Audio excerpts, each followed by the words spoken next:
A blast felt for miles. A local home leveled. Today, the search for a cause as another community picks up the pieces.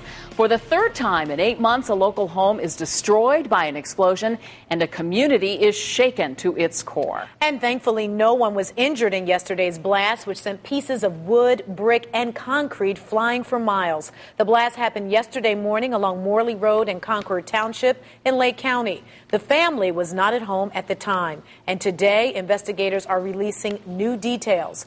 News Channel 5's Tracy Carlos is live on 5 in Concord and begins our team coverage. Tracy?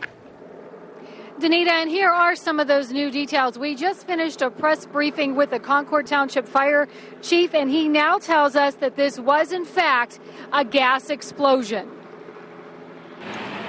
This is what's left of 8401 Morley Road in Chardon Township, pieces of a house that used to be a home. Today, teams of investigators from local departments, ATF, and the state fire marshal's office fanned out looking for anything that might answer the unanswered questions. It's going to be a long process. Tonight, the Concord Township Fire Chief says they have not ruled anything out just yet. We want to make sure that we dot every I, cross every T, and rule everything out. These things just don't happen. Investigators brought in a dog trained to sniff out explosives and accelerants.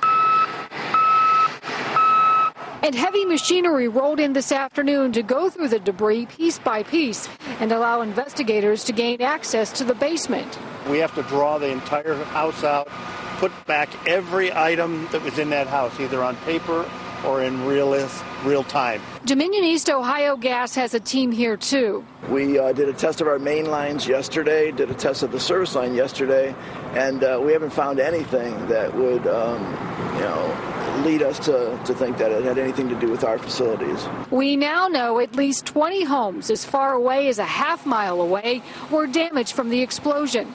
And inspectors say the house next door suffered structural damage and may have to be torn down. And you can see this debris. There is debris for at least a half a mile from this home. Siding and rocks and tar paper, everything that you might imagine from that explosion. Now, there are still several questions left to be answered, including what caused that natural gas explosion. The fire chief tells us the investigation will now be turned over to the insurance companies that will search for those answers. Live in Concord Township, Tracy Carlos, News Channel 5. What a scene there, Tracy. Thanks very much.